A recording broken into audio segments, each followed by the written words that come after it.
Hello and good morning students. तो आज हम लोग आगे देखेंगे और ये जानने की कोशिश करेंगे कि इनहेरिटेंस ऑफ जीन्स आखिर कैसे होता है।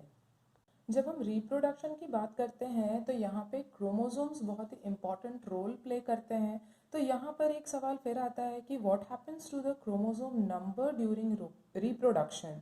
यहाँ पे क्रोमोसोम नंबर की बात की जा रही है, यानी कि जब हम लोग सेल डिवीजन पढ़ रहे थे इन केस ऑफ मियोसिस, वहाँ पे हमने देखा था कि कहीं पे इक्वेशनल डिवीजन हो रहा है, कहीं पे रिडक्शन डिवीजन हो रहा है। तो यहाँ पर देख सकते हैं कि क्रोमोसोम का एक महत्वपूर्ण रोल है जो कि रिप्रोडक्शन में हम इसको स्टडी करते हैं। और जब तक हम क्रोमोसोम के रोल को नहीं समझेंगे तब तक हम इनहेरिटेंस या वेरिएशन या जीन्स की इनहेरिटेंस कैसे हो रही है इसको समझ पाना भी हमारे लिए मुश्किल हो सकता है। हमने ये ऑलरेडी पढ़ा है कि all the cells in human body are diploid where chromosome exists in pair. ये हम बहुत अच्छी तरीके से जानते हैं कि जितने भी सेल्स ह्यूमन बॉडी में पाए जाते हैं वो डिप्लॉयड होते हैं, और जो क्रोमोसोम्स हैं वो किस कंडीशन में पाए जाएंगे, वो पेयर कंडीशन में पाए जाएंगे। तो जैसा कि हम लोग ऑलरेडी जानते हैं कि ह्यूमन बॉडी में 46 क्रोमोसोम्स होते हैं, या हम उसको कहेंगे 23 पेयर ऑफ क्रोमोसोम्स।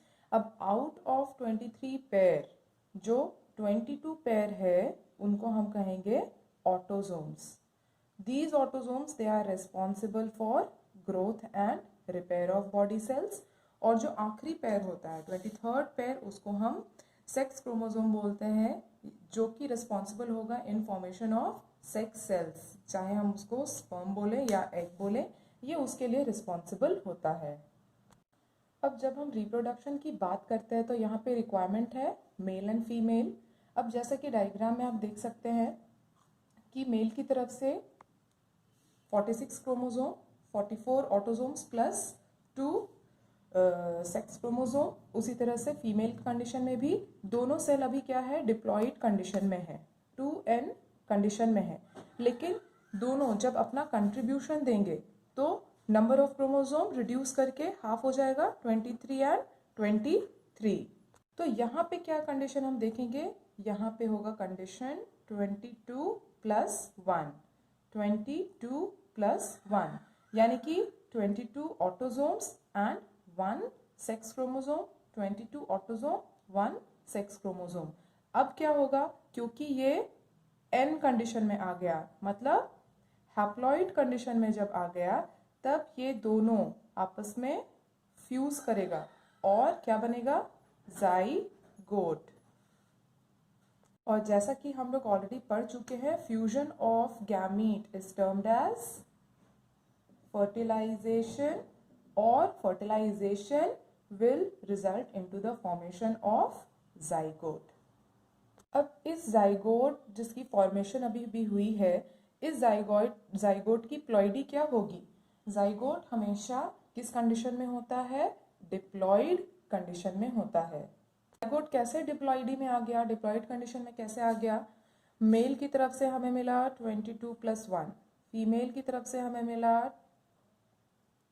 22 प्लस 1, तो 22 प्लस 22 इज 44 प्लस 1 एंड 1 2, यानी कि अब क्या हो गया, 46 क्रोमोसोम ये रिस्टोर हो गया इस नए न्यूली फॉर्म्ड जाइगोट में। यानी कि अब हम क्या बोल सकते हैं कि ये जाइगोट फर्दर डिवाइड करके क्या बनाएगा, एक नए इंडिविजुअल का फॉर्मेशन करेगा।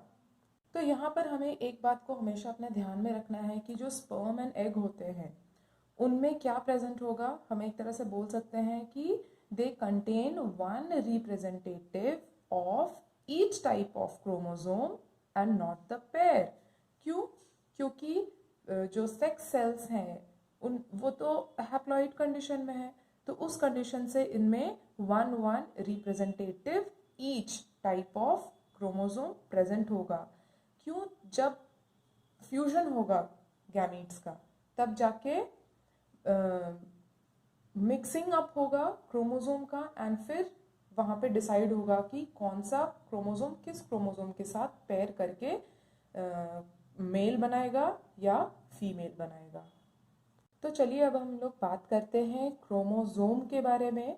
तो अगर हम क्रोमोसोम की बात करें तो हम यहाँ पे कह सकते हैं या यहाँ पे हम बोल सकते हैं कि नंबर ऑफ क्रोमोसोम जो होता है वो फिक्स्ड होता है। जैसे हम ऑलरेडी जान रहे हैं कि 46 नंबर ऑफ क्रोमोसोम ह्यूमन में प्रेजेंट है।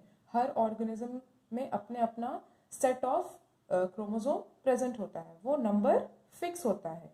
लेकिन जब हम जीन्स की बात करते हैं जो कि क्रोमोसोम में प्रेजेंट होता है तो वो ज़्यादा होता है as compare to number of chromosome.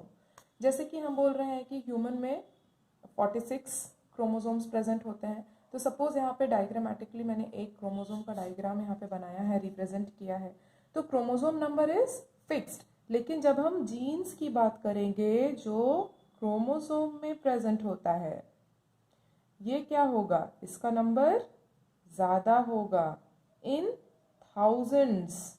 Jeans का नंबर थाउजेंड्स में होता है।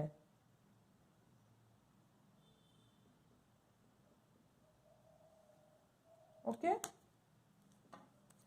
तो ये ग्रीन आउटलाइन से जो बनाया गया है ये हो गया हमारा क्रोमोसोम, और जो ये रेड लाइंस बनाया गया है ये हो गया हमारा जीन्स, जो कि मोर इन नंबर है और क्रोमोसोम्स में ही लोकेटेड होते हैं। और इन जीन्स की खासियत क्या है या इनका फंक्शन क्या है? Each gene carries information of a particular characteristic और ट्रेट। हर जीन, जितनी लाइनें रेड लाइनें मैंने बनाई हैं, हर जीन में क्या प्रेजेंट होगा, कोई ना कोई पर्टिकुलर इंफॉर्मेशन प्रेजेंट होगा जो कि एक पर्टिकुलर इंडिविजुअल उस कैरेक्टरिस्टिक के साथ उसको रिफ्लेक्ट करेगा। फॉर एग्जाम्पल, सपोज ये हो गया हमारा आई कलर के लिए, ये हो गया हमारा हेयर कलर के लिए, ये हो गया हमारा स्किन कलर के लिए। तो हर एक कैरेक्टरिस्टिक एक एक जीन में प्रेजेंट होता है जो एक पर्टिकुलर इंडिविजुअल रिफ्लेक्ट करता है। अब जैसा कि हम लोग जानते हैं कि जाइगोट में हाफ क्रोमोसोम पैटर्नल होता है एंड हाफ क्रोमोसोम मैटरनल होता है। मतलब आधा क्रोमोसोम हमें मेल से मिलेगा और आधा क्रोमोसोम हमें फीमेल से मिलेगा। तो यहाँ पर एक कंडीशन को हम लोग समझने की कोशिश करते हैं कि अगर फादर का जो हेयर कलर है वो ब्लैक है और मदर का जो हेयर कलर है वो ब्राउन है, तो इस कंडीशन में क्या होगा, जो जाइगोट होगा उसके पास दोनों जीन प्रेजेंट होंगे। यानी कि उसके पास जीन होगा ब्लैक हेयर कलर के लिए भी और उसके पास जीन प्रेजेंट होगा ब्राउन हेयर कलर के लिए भी। अब क्योंकि उसके पास दोनों कलर के जीन हैं, तो क्या ऐसा होगा कि वो जाइगोट जब बड़ा होगा और एक इंडिविजुअल को बनाएगा तो उसके आधे बाल काले होंगे और आधे बाल ब्राउन होंगे? तो यहाँ पर एक सवाल आता है कि क्या डिसाइड करेगा कि जो न्यू बॉर्न है उसके हेयर का कलर क्या होगा, ब्लैक होगा, ब्राउन होगा या दोनों का मिक्सचर होगा? अब यहाँ पे हमारे पास एक और सवाल आता है कि what is the principle that decides what will the child's hair colour be? क्या प्रिंसिपल डिसाइड करेगा कि चाइल्ड का जो हेयर कलर होगा वो क्या होगा, ब्लैक होगा, ब्राउन होगा या मिक्सचर होगा?